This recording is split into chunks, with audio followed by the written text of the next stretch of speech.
오늘은 매우 뜻깊은 주일입니다. 여러분 보시는 것처럼 우리 강대상이 새로 바뀌었는데, 우리 개혁교회의 전통은 하나님의 말씀을 상징하는 이 강대상이 중심에, 또 두 가지 성례, 세례와 성찬, 보이지 않는 하나님의 은혜가 우리에게 오시는 통로, 하나님의 말씀, 거룩한 세례, 거룩한 성찬, 이것을 언제나 우리 교우들이 함께 바라보면서 삼위일체 되신 하나님의 그 은혜가 여러분에게 날마다 가까이 말씀으로, 새 생명으로, 주님의 몸과 피로 경험되고 하나가 되는 놀라운 역사가 있기를 소망합니다. 또 귀한 한 가정에서 익명으로 이 귀한 헌물을 해주셨습니다. 그 마음 또한 하나님이 기뻐 받으시리라 믿습니다. 오늘은 선교주일인데, 여러분은 선교하면 무엇이 떠오르십니까? 여러분 보고 계시는 이 스톨은 제가 선교주일마다 착용하는 것입니다. 쿠바의 그 공산 정권의 폭압 속에서 교회가 다 사라지는 시기에도 교회를 지키고 예배를 지키고 목숨처럼 지켰던 그 할머니 권사님들, 쿠바 여전도의 분들이 한 땀 한 땀 떠주신 스토리입니다. 그분들의 얼굴이 떠오르고 그분들의 섬김과 그분들의 사랑과 거기서 섬겼던 선교사님, 그 사람들을 잊지 못해서 제가 이 스톨을 착용할 때마다, 이 스톨은 사실 멍에를 상징하거든요. 무거운 멍에가 아니라 정말 주님과 함께 지는, 마땅히 지는 그 은혜 받은 자가 가뿐하게 져야 하는 은혜의 멍에가 돼서 우리도 선교적인 삶을 내가 살아가는 이곳에서 살아가야겠다는 결심을 하게 됩니다. 보는 여러분에게도 그 은혜와 감동이 있기를 간절히 소망합니다. 선교의 기원은 오늘 요한복음 20장 21절 주님의 말씀입니다. 아버지께서 나를 보내신 것 같이 나도 너희를 보내노라. 보낸다 하시는 말씀이 라틴어로는 미시오라는 말인데, 이 보낸다라는 뜻에서 미션이라는 단어가 나왔죠. 세상에서는 미션이 보냄받은 사람이 감당해야 될 임무, 사명, 이런 뜻입니다. 그런데 우리 기독교에서는 이 보내신 분, 하나님의 뜻을 감당하는 그 일이 뭐냐? 선교다. 그래서 이 미션을 우리 교회에서는 선교라고 부르는 것입니다. 하나님이 예수님을 보내셨습니다. 예수님이 순종하여 오시지 않았으면 우리는 다 죽었습니다. 소망이 없습니다. 하나님이 아들 예수님을 보내실 때 보냄받은 예수님이 순종하여 오셨고, 그 예수님이 십자가 죽음과 다시 사시는 부활의 능력으로 제자들에게 오셔서 나도 너희를 보낸다 말씀하시는 것입니다. 그러므로 교회는 보냄받은 공동체여야 되고 선교의 공동체입니다. 오늘 선교라고 하는 단어의 기원이 여기에 있음을 마음에 다시 한번 새길 수 있기를 바랍니다. 보냄받은 자는 보내신 분의 뜻을 따라야 하는 것이죠. 어느 나라의 대사로 파송받은 사람이 보낸 임명권자 대통령의 뜻과는 다른 일을 한다면 이것은 잘못하는 것입니다. 오늘 우리는 우리를 보내신 분, 우리를 다시 보내시는 분, 그분 삼위일체 하나님의 뜻을 마음에 새기며 그것을 나의 임무로 알아, 그것을 나의 평생의 사명으로 알아 보내신 곳에서 주의 복음을 전하고 나누는 선교적인 삶을 살아가는 우리 모두가 될 수 있기를 바랍니다. 언제까지 감당해야 될까요? 언제까지 하면 그 끝이 올까요? 성경적인 종말론, 이것이 선교에도 굉장히 중요한 말씀인데요. 마태복음 24장 14절에서 이렇게 말씀하시죠. 이 천국 복음이 모든 민족에게 증언되기 위하여 온 세상에 전파되리니 그제야 끝이 오리라. 여러분, 진짜 마지막 종말은 모든 사람, 모든 민족, 모든 언어, 모든 문화의 사람들에게 이 복음이 전파되기를 기다리시는 그 하나님의 마음이 담겨 있다는 것입니다. 그리고 나서야 그때야 끝이 오리라. 우리 주님 다시 오시는 이 마지막 때까지 여러분 절박한 마음으로 기도하고 후원하고 보내고 가고 주님의 보내시는 이 선교의 사명 끝까지 잘 감당하는 우리 모두가 될 수 있기를 간절히 바랍니다. 이제 주님이 아버지께서 나를 보내신 것 같이 나도 너희를 보내노라 하시는데, 여러분 이 말씀을 받으면 어떠십니까? 정말 마음이 부풀어서 감사로 가득 차서 꿈이 막 부풀어 올라서 어디로 가야 되지? 누구한테 가야 되지? 나는 어디로 가서 무엇을 하지?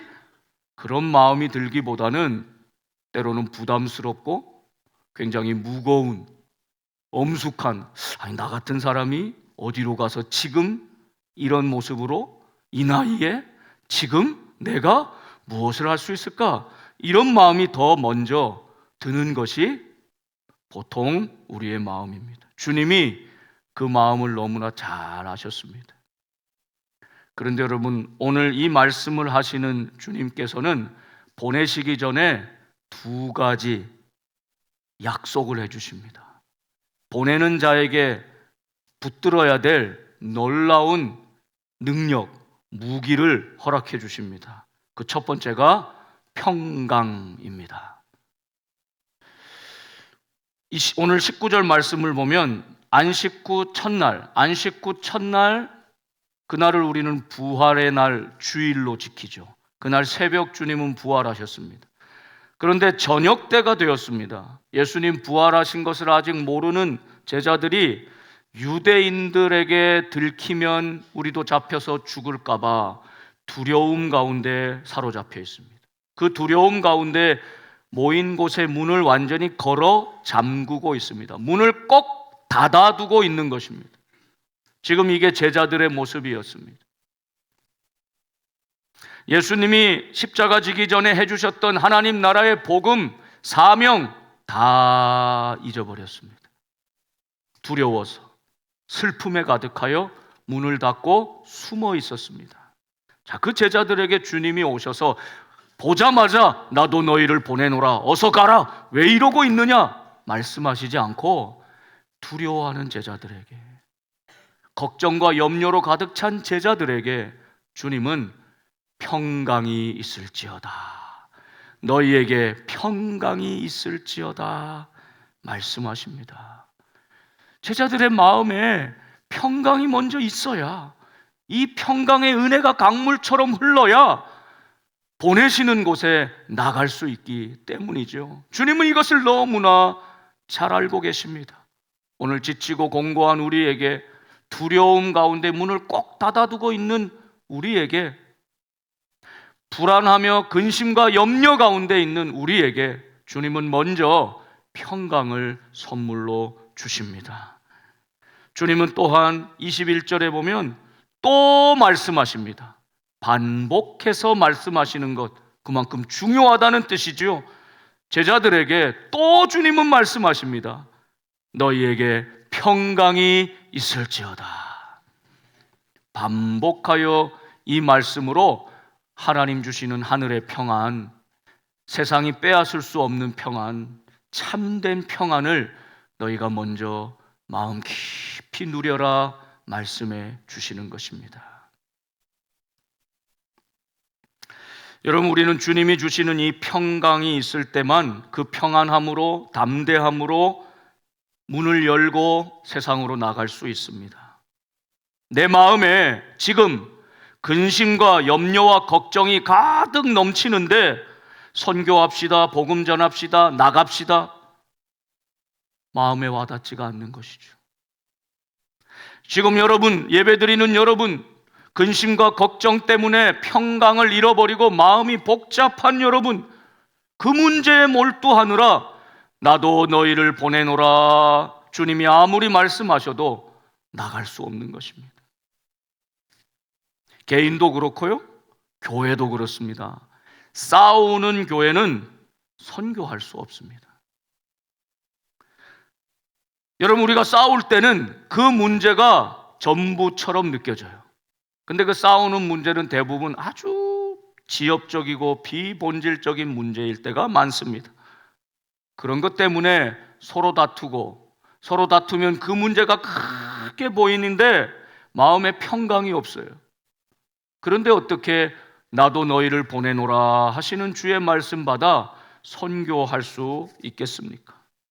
마귀는 우리로 하여금 평강을 빼앗아가고 작은 문제로 서로 다투게 만들어서 그 문제에만 몰두한 나머지 세상에 나가 땅끝까지 만민에게 복음을 전하라, 나도 너희를 보내노라 하시는 이 주님의 사명을 잊어버리게 하는 것입니다. 감당할 수 없도록 만들어버리는 것입니다. 그래서 주님은 두려워 문을 닫고 있는 제자들에게 찾아오셔서 평강이 있을지어다 말씀해 주시는 것입니다. 이 시간 여러분의 마음에 오직 주님만이 주실 수 있는 하늘의 평안, 참된 평안, 세상이 빼앗을 수 없는 그 평강이 넘치시기를 진심으로 축복합니다.